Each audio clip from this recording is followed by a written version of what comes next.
Bien, bonjour à toutes et tous. Je suis ravi de pouvoir m'exprimer sur le thème de la liberté. Peut-être avant de parler de liberté, je dois dire que j'étais très heureux d'entendre le président du Kenya, le président Kenyatta, parler de l'Afrique. Vous le savez, à la Société Générale, nous croyons aussi à l'Afrique. C'est une formidable terre de développement, de croissance. Et je crois qu'effectivement, il y a plein de belles choses à faire en Afrique. Alors, la liberté.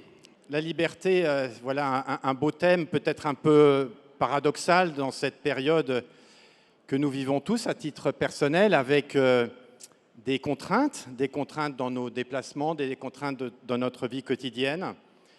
Et au fond, je voudrais vous parler d'abord aussi de liberté en tant que chef d'entreprise et en tant qu'homme.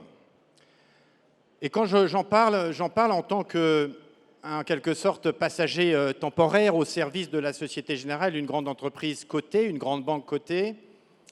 J'ai entendu les témoignages de beaucoup d'entre vous. Vous êtes, vous, fondateurs, propriétaires, peut-être héritiers de dynasties familiales d'entrepreneurs. Alors évidemment, la liberté d'aujourd'hui, elle subit des contraintes que je ne vivais pas il y a 10 ans. Au-delà de ce que nous vivons dans le cadre de la crise, depuis 10 ans, les réglementations en matière bancaire ont beaucoup évolué. Nous avons à vivre avec. Chaque jour, moi, j'ai à trouver cet équilibre compliqué entre servir les clients, servir l'économie, mais aussi, évidemment, répondre à ces exigences réglementaires. Et puis, nous sommes tous, en tant que chefs d'entreprise, des communicants. Et c'est vrai que la communication devient quelque chose de compliqué avec les réseaux sociaux, où nous vivons dans l'instantanéité, dans un commentaire ou un mot qui peut être parfois mal interprété. Derrière, ça veut dire être un peu toujours en garde et au fond avoir à gérer ces contraintes. Mais je vais vous dire qu'au fond, je me sens aujourd'hui extrêmement libre et ça rejoindra beaucoup des témoignages que nous avons déjà entendus. Je pense qu'on est dans une période charnière. Cette crise est effectivement un moment charnière qui nous impose de repenser nos activités, nos business models. Je ne crois pas que nous soyons en train de vivre un monde nouveau en tant que tel, mais nous sommes dans un monde où les tendances qui étaient naissantes sont en train d'accélérer. Quand je dis ça, pour nous, banques, la première chose qui me vient en tête, c'est la transformation numérique, les nouvelles technologies. C'est notre défi majeur.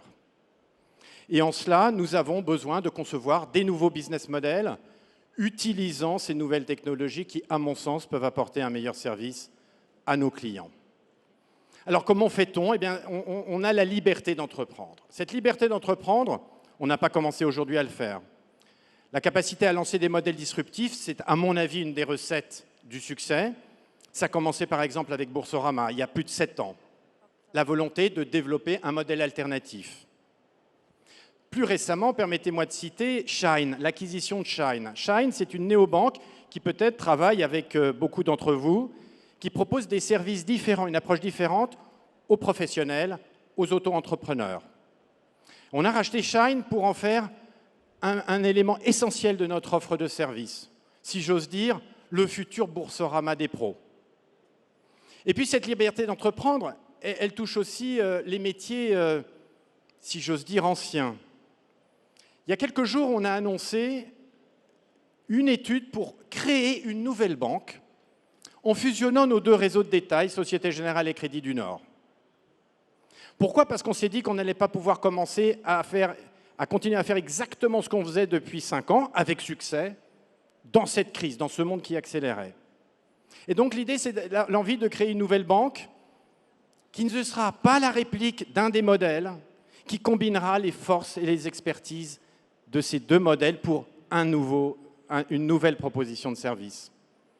Donc une nouvelle fois, je pense qu'on est dans un monde où aujourd'hui, on ne peut pas se permettre de se brider dans la liberté d'entreprendre et il ne faut pas qu'il y ait de sujet tabou, il faut oser, il faut défricher. Il y a quand même un deuxième domaine qui est assez fondamental, qu'on a tous découvert, qui est le télétravail. Je pense, en tout cas, que le monde d'après va être différent, parce que ce que nous avons vécu avec un télétravail contraint, subi, imposé, a là aussi ouvert un champ de liberté nouvelle. Il y a des managers qui étaient réticents, qui ont découvert que ça marchait. Je ne sais pas ce qu'il en est dans vos entreprises, mais en tout cas, nos salariés sont partants pour travailler différemment. Et je crois que quand on pense à la liberté, c'est ce sentiment de pouvoir avoir plus de flexibilité dans l'organisation de son travail, d'être partie prenante d'une entreprise qui offre cette liberté, ce sera un plus. Ce sera un plus pour la conquête des talents.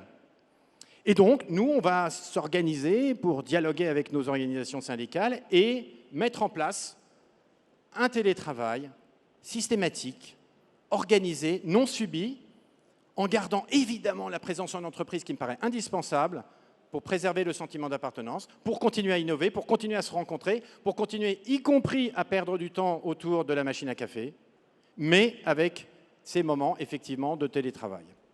Et ce télétravail, il a fonctionné partout dans le monde. Nous avons encore aujourd'hui, dans des pays comme l'Inde, nos 9000 collaborateurs essentiellement en télétravail.